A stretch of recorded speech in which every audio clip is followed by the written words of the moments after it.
নমস্কার, আমি মৌমিতা।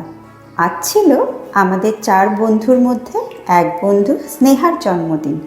আমরা বাকি 3 জন মিলে ঠিক করলাম স্নেহাকে না জানিয়ে ওর বাড়িতে গিয়ে ওকে সারপ্রাইজ দেব।